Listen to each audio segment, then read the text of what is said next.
So here we go then. Welcome back to another edition of Meet the Opposition. And today I'm joined once again from Andrew Moon, the man who covers Portsmouth for BBC Radio Solent. Andrew, it's always a pleasure, my friend. How you doing? It's a big game this weekend. Thanks for joining me once again.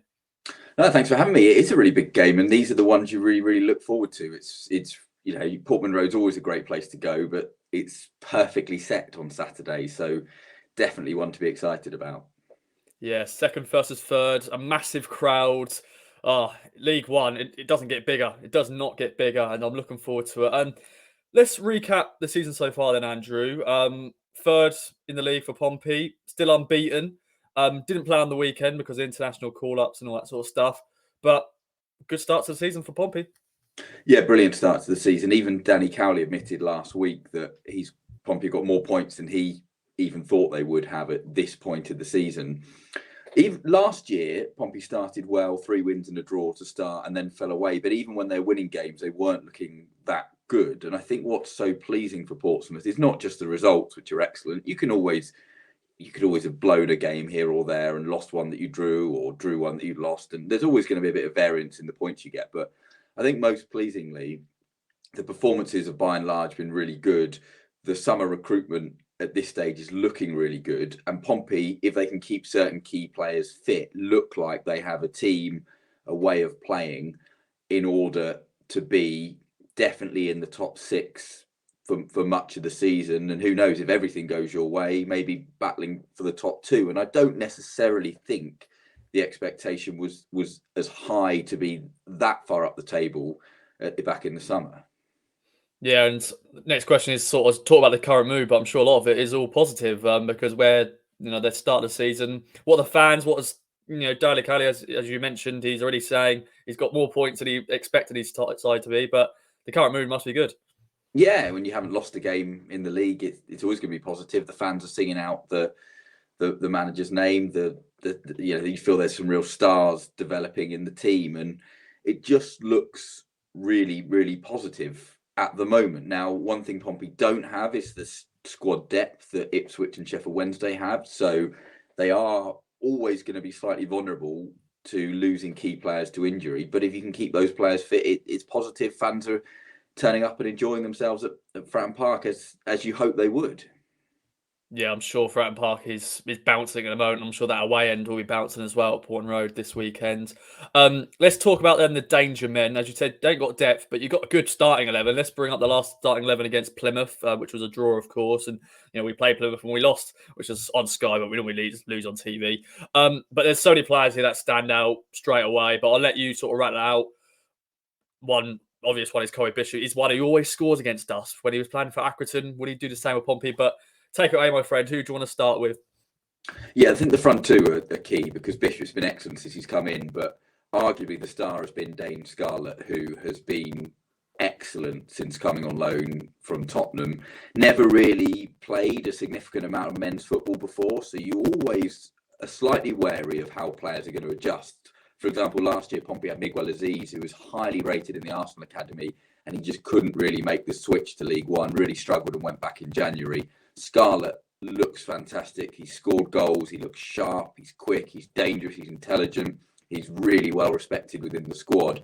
It's looking like a fantastic loan signing. And that pair, they work really well together. Bishop is that focal point for the big target man who can hold up play, and then Scarlett playing off him just works really well. In midfield, Marlon Pack has been absolutely fantastic since he came in. There's just so much to like about him. It's obviously great for him to be back at his hometown club, but he looks just a little bit too good to play in League One, which is exactly what you want in the centre of your midfield. The intrigue at the back is Connor Ogilvie is a left-footed player playing at right back. Joe Rafferty's been injured. I don't think he'll make this weekend.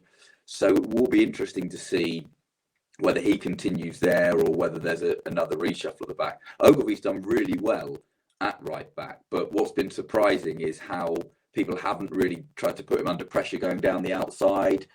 You just feel, particularly the Burton game, it was as if they hadn't quite cottoned on to the fact there was a left-footed player playing at right back, and they didn't try and take advantage of it. You'd imagine that after 2 games, people would have taken more of a note of that. so far. But all in all, it's a fairly strong squad, a fairly strong 11. Whether Lowry will be fit, we'll have to wait and see. So I wouldn't rule out at least one, maybe a couple of changes. Okay then, and of course there'll be one man that will be missing. He's been coming off the bench as of late, but Joe Pigott, of course, on loan from Town to Pompey. 2 goals in 11 games in all competitions so far. Will he be a big miss? Will he be a big miss? A big man to bring off the bench, or what do you reckon? It's a blow because Scarlett, as they're trying to sort of bed him in gently, has not really gone past 70 minutes in a game. So often he's only played an hour, and you can tell a young player, they're really trying not to heap too much pressure on him, and they don't want to knacker him out. So Pigott has been coming on. So not having that option is a blow because there isn't really any other centre forwards in the squad. There's only 3. So losing one of them is a bit of a problem. Pigott has looked good in phases. He scored a couple of important goals. Important penalty against Bristol Rovers, created 2 with brilliant crosses on the opening day against Sheffield Wednesday. So he's done okay, but it's really unfortunate for him that Bishop and Scarlett have done so well, and it's going to be difficult for him to force his way in past those 2, albeit it's a very good third option for Portsmouth, and he's certainly getting more minutes than he was getting at Ipswich last season. Yeah, definitely. And well, let's talk about the game as a whole. 2 very different games last season. The goalless draw at Portman Road, and then, of course, the 4-0 win at Fratton Park. But I'm sure both teams are in different positions this time around. Hopefully, it should be an exciting game. What game should we expect from a Danny Cowley side coming to Portman Road? Yeah, so that game last in October was a real sort of nadir for him. A really difficult day, and he was gutted afterwards, and really had to kind of almost go and explain to the Portsmouth hierarchy that, look, this is going to be a longer term project than anyone would have hoped, but they've certainly backed him. The way Pompey have been playing has been very interesting so far this season. At times they'll press, at times they'll play out from the back, but they'll also mix that up with sometimes going along to Bishop. It's not one of those rigid fixed styles of football that they won't change.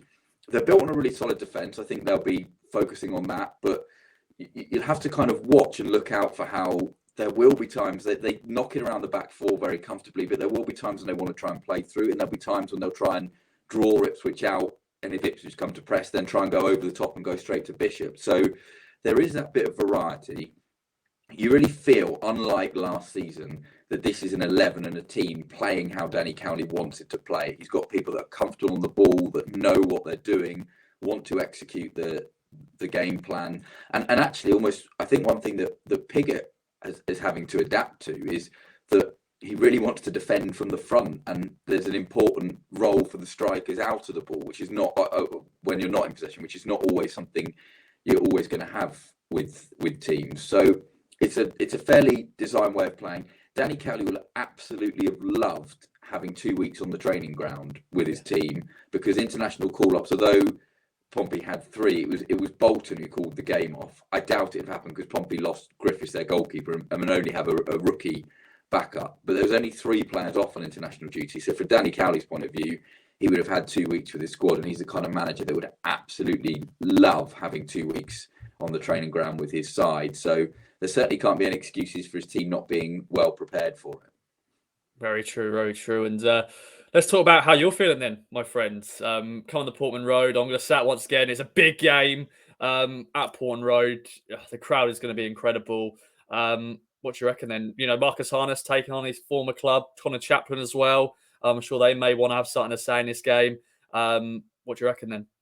Really exciting. You love commentating on big games like this. This is what 2 good teams going well, big stadium, sold out, pushing on for 30,000 there. There's not many places in League One that's possible. So, you just contrast it to in a few weeks, Pompey are going to Forest Green, where the away tickets sold out in a few hours, and you could probably get double or triple the number of Pompey away fans. You probably could have got more Pompey fans at Portman Road on Saturday if there had been such space in the stadium. So really excited from that point of view. Interesting with Chaplin and Harness. Chaplin is loved at Portsmouth. He's through the academy. He's a wonderful sort of effervescent character and will always get a great reception. I think Harness will get a decent reception from Pompey fans. He's respected.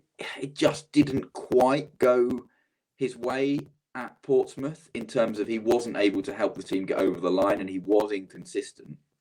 But I don't think anyone's shocked by how well he started at Ipswich. Everyone knows that the talent is there. I think what people would be surprised at is if he manages to keep this form up for the whole season. Because what we saw at Pompey was games here and there, months here and there, where he was excellent and looked like at least a championship player. But then there are also times when we saw him drift out of games and not have the same impact. So it's no shock. He'll be extra motivated. No shock that that he's doing well, and be fascinating to see how Pompey deal with him, because obviously he's there a long time. A lot of the players in that side will know him very well, and you'd imagine will have an idea how to deal with him. Yeah, I think so too. And well, Andrew, it's been a pleasure, my friend. I won't put you on the spot for prediction. I think that's too early to do that. We'll just let the game happen, and we shall see. But any other notes, any other business, my friend? Yeah, and I think it's good for League One when you've got the big sides up at the top of the table. It's exciting when you've got Ipswich, Sheffield Wednesday, Plymouth, who have surprised me a bit with how well they've done, but they look a really good side. And you're going to get this season quite a few big games between those sides battling up there, and I think it's exciting and ultimately what you want to see. And I still think ultimately, come May, I think Ipswich and Sheffield Wednesday and the money they have and what they may be able to invest in January may be crucial come the second half of the season. But for the likes of Portsmouth and Plymouth, if they can keep everybody fit, which is a big if, I think it could be a really exciting battle at the top end of the table. I think so too, my friend. Well, thank you very much for joining me. Thanks everyone for watching. Big game, once again, big game this weekend. Follow the game with us and follow the game with Andrew if you can't follow the game with us. And yeah, thanks for watching everyone. Bye-bye for now.